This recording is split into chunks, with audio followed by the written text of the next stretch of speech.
कलयुग में मलिनता की प्रधानता रहे, शरीर अपवित्र। शरीर को सजाने में प्रियता है, लेकिन पवित्रता क्या है ये ज्ञान नहीं है। शौचाचार की पवित्रता का बिल्कुल ज्ञान नहीं, बस सजाने की प्रियता है। बाहर से चिकना दिखना चाहिए, लेकिन वो पवित्र है कि नहीं उसको ज्ञान नहीं, बिल्कुल पता ही नहीं। शौचाचार का पशुवत आचरण है। देखने को खड़े खड़े लघु शंका कर रहे हैं, मुंह में बीड़ी ऐसे, वही जनेन्द्री को छुआ ऐसे कर, ना हाथ धोना, ना आचमन करना, न पैर धोना, बिल्कुल पशुता का। भला पवित्र शरीर है तो मन तुम्हारा पवित्र कैसे हो सकता है? तुम्हारे आचरण पवित्र है, तुम्हारा शरीर पवित्र है।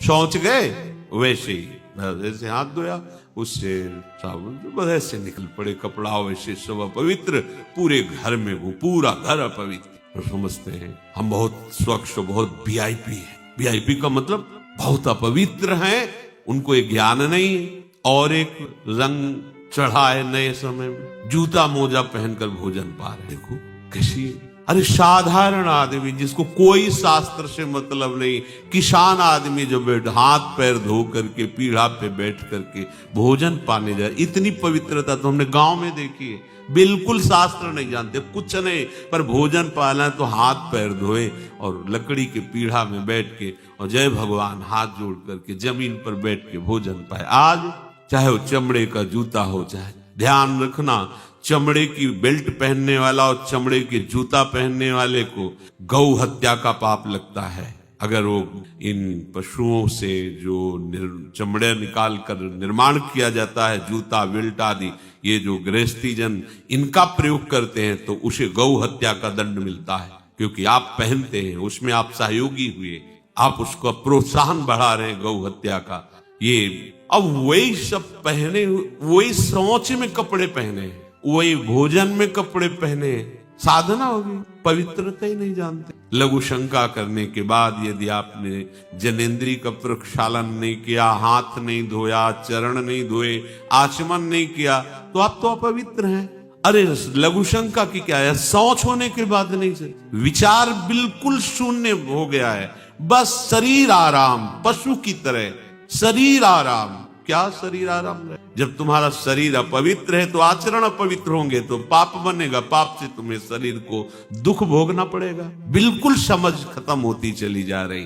कलि केवल मल मूल मलिना, ये नाना प्रकार के पापाचरणों की जो हमारी प्रवृत्ति बढ़ती जा रही है, उसका कारण है खान पान अपवित्र, शरीर अपवित्र। हमने देखा है, वो आपको मजाक सा लगेगा, भोजन पाने के समय घर के जितने भी वयस्क जन होते थे, जब कच्चा भोजन पाया जाता था तो ऊपर के वस्त्र उतार दे, एक धोती नीचे पाते। बाद में विचार कितनी पवित्रता, क्योंकि वो कपड़े पहनकर बाहर कार्यों और ऐसे जल लेकर के हाथ जोड़कर थोड़ी देर, किसान आदमी, वो कोई साधु महात्मा नहीं, कोई वैष्णव नहीं, किसान आदमी की बात कर, हाथ में जय बोल करके प्रभु की फिर प्रसाद है, जय हो। आज परोसने में अगर कहीं रोटी छू गई परोसने वाले को डांट लगती थी, पूरी रसोई जूठी करेगी, रखे ही थाल, हाथ धो, दूसरी थाल में ला। आज उसी से अमुक ले रहा है, उसी से अमुक ले रहा है, उसी से अमुक ले रहा है, वो शराब पीने वाला है, मांस खाने वाला है, गंदे आचरण, उसी से आप ले रहे हैं।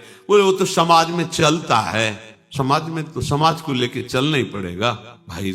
पवित्रता अति अनिवार्य है। इसे आप, अगर आप अपवित्र पशुओं जैसे, तो आपकी बुद्धि भी पशुवत आचरण करेगी, आसुरी भाव को प्राप्त हो जाएगी। पवित्रता शरीर की आपको एक फल देगी कि आपका मन पवित्र है, क्योंकि शरीर से आसक्त मन है और मन से आसक्त आप हो। जहां आपका मन पवित्र, अच्छे विचार, अच्छा मार्ग, अच्छा निर्णय बुद्धि करेगी, आपको आनंद मिलने लगे। ऐसे नहीं कि आप जैसे पशुवत आचरण करें।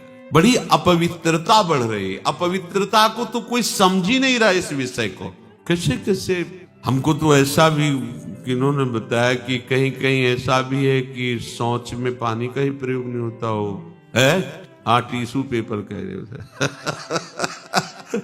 विचार करो यार, मतलब कहाँ पहुंच रहा है हमारा। वो कहते वीआईपी लोग हैं, वाह है ये वीआईपी लोग। अरे बिना जल के कैसे प्रक्षालन हो जाएगा? कैसे आप पवित्र कैसे? पर पवित्र होना किसको चाहिए? वो तो पशुवत आचरण है। कलि केवल मलमूल मलिना, पाप पयोनिधि जन मन मीना। जैसे मछली जल में ही केल करती है, ऐसे कलियुगी प्राणी का मन पाप में ही केल करना चाहिए। अपवित्र विचार, किसी किसी मलिनताएं बढ़ती चली जा रही। रसोई अभी बनकर तैयार नहीं हुई और अवश्य सो खड़े खड़े वही रसोई, क्या पछता है। अरे एक बार बन जाए, उसे थाल में लगाओ। हम नहीं कहते तुम भगवान का भोग लगाओ जाके, नहीं वैष्णव हो, नहीं भजन कर, कम से कम थोड़ी तो पवित्रता। एक बार थाल लग जाए, हाथ जोड़ो, अन्न को ही प्रणाम करो। अन्न ब्रह्म उपनिषद में आता है, ये अन्न ब्रह्म है, उसे प्रणाम करो। वह हमारे जीवन को पुष्ट करता है, हमें भगवत भाव। हाथ जोड़कर कहां हाथ जोड़े? वो तो जूता पहने वैसे ही सब, कोई खड़े खड़े खा रहा है, कोई मतलब ये हो क्या रहा है। हमने देखा है पहले बारात आती थी तो पट्टियां बिछाई जाती, गोबर से जमीन लिपी होती, दो आदमी पात्र ले खड़े, सबके हाथ पैर धुलाए, सब बैठ, फिर सबको परोसा, माताएं मंगल गीत गा रही, परोसा जा।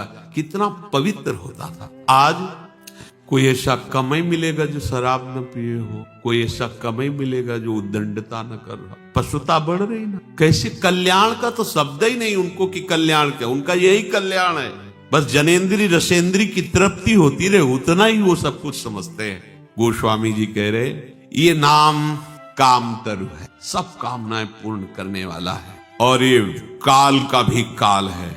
देखो नाम अगर जिह्वा पे विराजमान है तो अपवित्र पवित्रो वा सर्वावस्थांगतोपि वह यह स्मरेत पुंडरीकाक्षम सवायाभ्यंतर, बाह्य और अभ्यंतर से पवित्र। पर यदि आपने सदाचार का पालन नहीं किया, शौचाचार का, तो नाम में रुचि होगी नहीं। ध्यान रखना, अगर कोई ऐसे नाम में रुचि, जब मनाया मुझ उठाया, जब मनाया, कैसी कैसी पशुता है, चिड़िया की तरह चुनते रहे। अरे एक बार, दो बार, तीन बार, एक अपने भोजन का समय निश्चित करो, थोड़ा शांति से बैठकर भगवत भाव में आकर तब भोजन पाओ। वैसे ही आपका भाव बनेगा जैसा भोजन आपका है। पाते समय जिन भावों से आप युक्त हैं, लोग चिंतित रहते, परेशान रहते। क्यों? क्योंकि भोजन पाते समय परेशान थे, तो अब वो भोजन का जो रस है ना, वो केवल परेशानी पैदा करेगा। मान लो हमारी बात, ये निश्चित बात, भोजन के समय सारी चिंताओं को छोड़ो, आनंदमय हो, प्रसाद में भगवत भाव से पाओ। वो भोजन ऐसी बुद्धि पैदा करेगा, आप आनंदित